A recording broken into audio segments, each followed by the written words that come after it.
Assalamualaikum warahmatullahi wabarakatuh.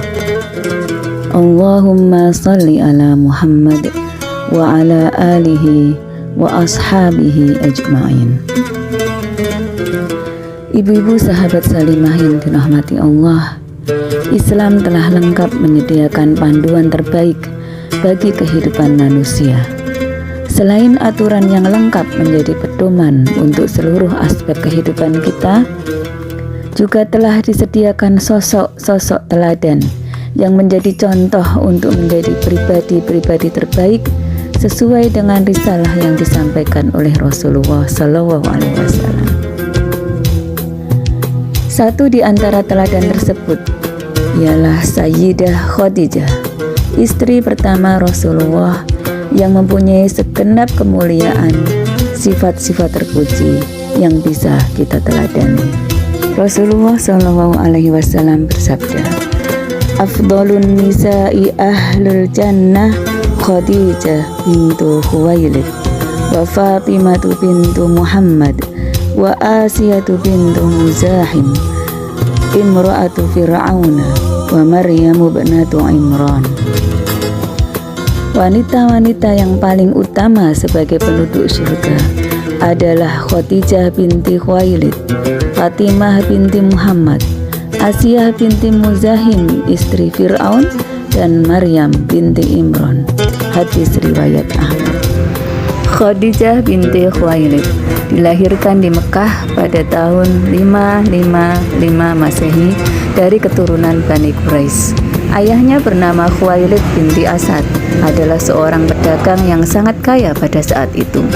Khadijah tumbuh dalam didikan yang terjaga, jauh dari tradisi-tradisi jahiliyah yang sesat. Oleh karena itulah Sayyidah Khadijah dijuluki sebagai At-Thahirah atau perempuan suci. Kedermawanan Khadijah juga sangat dikenal oleh masyarakat Mekah. Dibesarkan dari kalangan pedagang, Khadijah mempunyai kecakapan bisnis yang luar biasa. Meskipun statusnya sebagai janda, beliau mampu membangun bisnis yang besar dan sukses. Di antara faktor keberhasilan beliau adalah kemampuannya merekrut partner bisnis yang handal, sehingga tercipta jaringan perdagangan yang luas di berbagai daerah. Abu Thalib, paman Nabi Muhammad SAW, adalah termasuk salah seorang pegawai Khadijah yang sering diutus untuk menjual barang dagangan ke Syam dan Yaman. Karena usianya yang sudah lanjut, Abu Thalib meminta Muhammad untuk melanjutkan kerjasama perdagangannya dengan Khadijah. Nama Muhammad pada waktu itu sudah terkenal di seluruh Hijaz karena sifatnya yang jujur dan budi pekertinya yang luhur. Atas dasar inilah Khadijah menerima Muhammad untuk mempercayakan barang dagangannya kepada Muhammad.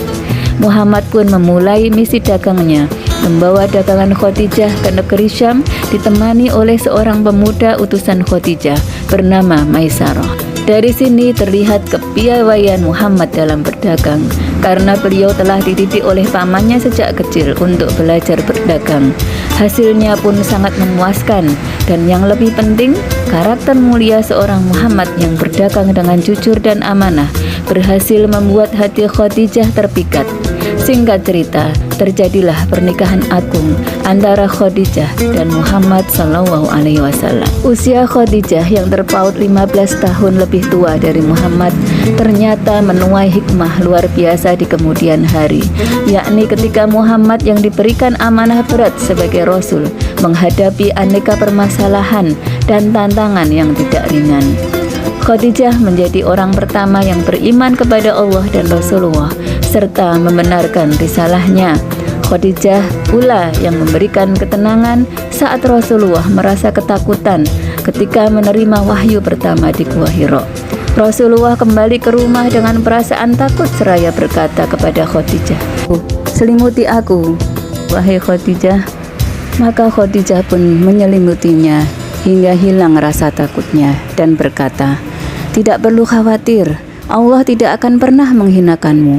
Sesungguhnya engkau orang yang menjaga tali silaturahmi, senantiasa mengemban amanah, berusaha memperoleh sesuatu yang tiada, selalu menghormati tamu, dan membantu orang-orang yang berhak untuk dibantu." Lalu Khadijah menemui sepupunya yang beragama Nasrani, yakni Waraqah bin Naufal. Lalu Rasulullah menceritakan apa yang dilihatnya.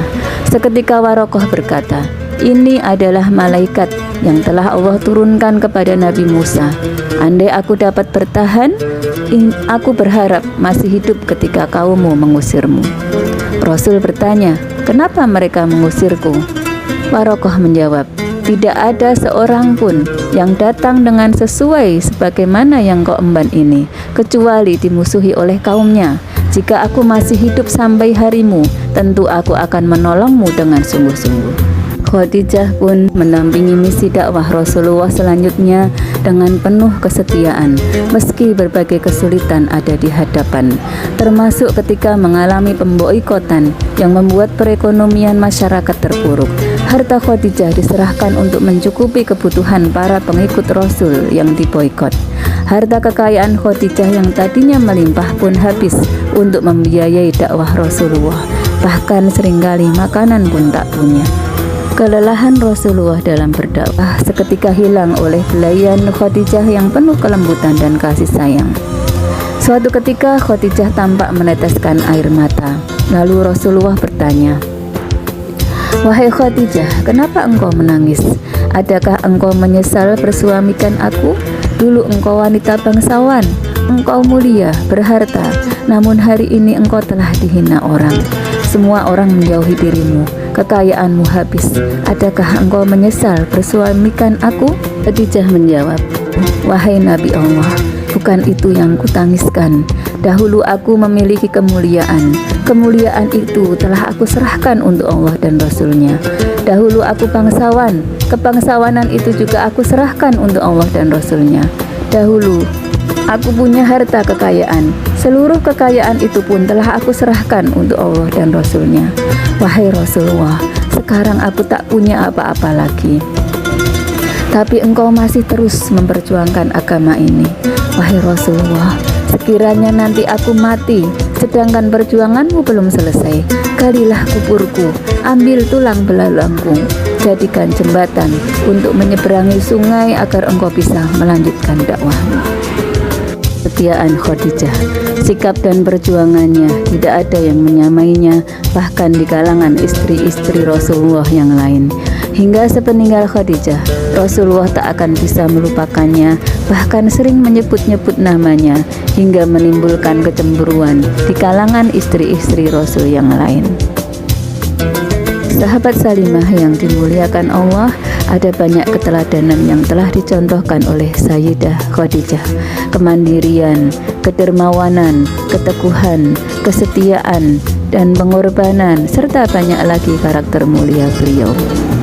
Marilah kita berusaha untuk memiliki karakter-karakter mulia sebagaimana yang telah dicontohkan oleh Sayyidah Khadijah binti Khuwailid. Semoga kita bisa bersama-sama beliau di tempat yang mulia di surga nanti. Amin ya rabbal alamin. Wassalamualaikum warahmatullahi wabarakatuh.